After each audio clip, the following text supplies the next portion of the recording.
कुठलीही चोरी करण्यापूर्वी चोर प्रचंड अभ्यास करतात असं म्हटलं जातं। सर्वात आधी ते वस्तूचं बारीक निरीक्षण करतात, ती वस्तू कशी चोरता येईल याबद्दल नियोजन आखतात आणि चोरी फसलीच तर काय करायचं याबाबतही प्लॅन बी रेडी असतो। चोरांना इतकी तयारीही करावीच लागते, कारण चोरी करणं हा गुन्हा आहे आणि जर तुम्ही पकडले गेलात तर तुमची काही खैर नाही। अशीच चोरी करण्याची नवीन पद्धत चोरांनी शोधून काढली आहे। हा स्कॅम दिल्लीमध्ये घडत असल्याची माहिती मिळत आहे।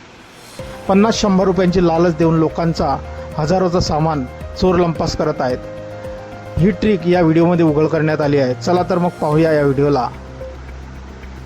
या व्हिडिओमध्ये तुम्ही एका व्यक्तीला पाहू शकताय ज्याने चोराचा डाव उधळून लावला आहे। तर ही ट्रिक अशी आहे की हे चोर 50 ते 100 रुपयांच्या नोटा तुमच्या गाडीसमोर टाकतात आणि सांगतात की तुमचे पैसे खाली पडले आहेत। मग पैसे उचलण्यासाठी लोक गाडी बाहेर येतात आणि हीच संधी साधून दुसऱ्या दरवाजातून गाडीमधील महत्त्वाचा सामान लंपास केला जातो।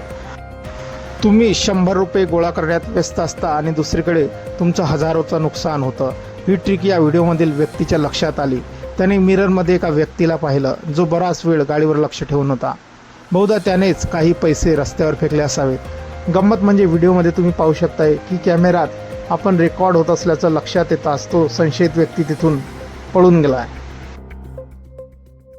हा व्हिडिओ कारसूत ऑफिशियल या इंस्टाग्राम अकाउंटवरून शेअर करण्यात आला असून नेटकरी वेगवेगळ्या प्रतिक्रिया देत आहेत। एकाने म्हटलं आहे की बापरे काय चोर आहे, तर दुसरा म्हणतोय चोरांना वाटले असावे की CCTV नसतील, पण ह्या गाडीचा मालक ही चोरांवर मोर ठरलेला आहे। मित्रांनो, हा व्हिडिओ सोशल मीडियावर चांगलाच व्हायरल झालेला असून लोकांना चोरांनी कशी चोरी केली आहे ही ट्रिक आता समजून आलेली आहे आणि हा व्हिडिओ चांगलाच व्हायरल झालेला असून लोकांच्या पसंतीस येत आहेत आणि यावरती हजारो कमेंट्स येत आहेत। आपल्या काही प्रतिक्रिया असतील या व्हिडिओबद्दल आपण कमेंट बॉक्समध्ये देऊ शकतात। व्हिडिओ आवडल्यास व्हिडिओला लाईक, शेअर आणि चॅनलवरती नवीन असाल चॅनलला सबस्क्राईब करून घ्यायचं आहे। धन्यवाद।